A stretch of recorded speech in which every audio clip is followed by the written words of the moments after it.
Exactly এই same কালারটাই আমি করতে চাচ্ছি। জি হ্যাঁ, পিকচারে যে কালারটা দেখতে পাচ্ছেন সেম টু সেম এই কালারটাই আমি চাচ্ছি। সো রিসেন্টলি আমি হেয়ারে কোনো কালারই অ্যাপ্লাই করি না, মানে বিগত 3 মাস কি 4 মাস যাবৎ। তো অনেক আশা নিয়ে বসেছিলাম হেয়ার কালার করবো অ্যান্ড পারফেক্ট একটা কালার। তো অনেক খোঁজাখুঁজির পর আমি কোটা কসমেটিকের এই শেডটা অর্ডার করি, যেটা হচ্ছে অ্যাশ ব্রাউন। না ব্রাউন, না ডার্ক ব্রাউন, না লাইট ব্রাউন, এটা হচ্ছে অ্যাশ ব্রাউন। জানি না কালারটা এক্স্যাক্টলি সেম আসবে নাকি, অ্যান্ড এটা নাকি বেস্ট অ্যাওয়ার্ড পাওয়া একটা কালার, মানে এই ব্র্যান্ডটা। তো এই হচ্ছে আমার র হেয়ার, একদমই কোনো কালার টালার করা ছাড়া, বিকজ আমি 4 মাস যাবৎ কোনো হেয়ার কালারই করি না। সো অনেক দিন পর এখন সাহস করে আবার হেয়ার কালার করব। এই হেয়ার কালারটার মধ্যে ছিল একটা হেয়ার কালার রেঞ্জ, একটা ডেভেলপার অ্যান্ড হচ্ছে একটা গ্লাভস।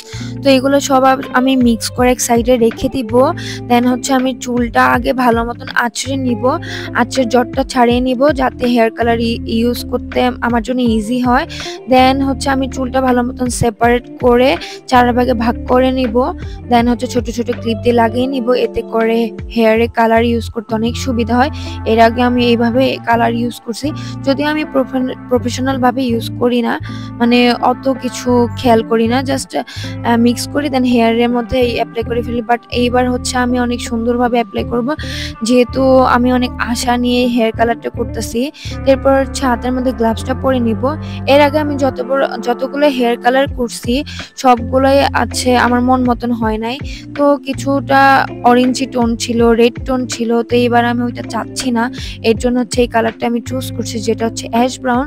যদিও অ্যাশ কালারটা না আসলেও যা কাইন্ডা ব্রাউন টোন যাতে থাকে, মানে আমি খুব একটা ভাইব্রেন্ট চাচ্ছি না। এরপর হচ্ছে ওই ক্রিমটা নিয়ে আমি চুলটা সেপারেট করে পার্ট পার্ট করে হেয়ার কালারটা লাগাবে, এতে করে হচ্ছে হেয়ার কালারটা সুন্দরভাবে বসে। তোমরা চাইলে এইভাবে অ্যাপ্লাই করতে পারো, অ্যাপ্লাই করে দেখতে পারো। তো আমি স্ক্যাল্পে লাগাবো না, যাতে স্ক্যাল্পে লাগলে যদি ড্যামেজ হয়ে যায়, এর জন্য স্ক্যাল্পে লাগাবো না, জাস্ট হেয়ারের মধ্যেই লাগাবো। তো এইভাবে আমি পার্ট পার্ট করে পুরো চুলে লাগিয়ে নিব। দেন হচ্ছে ক্লিপ দিয়ে ভালো মতন আটকে 50 মিনিট বা 1 ঘন্টার মতন রাখবো।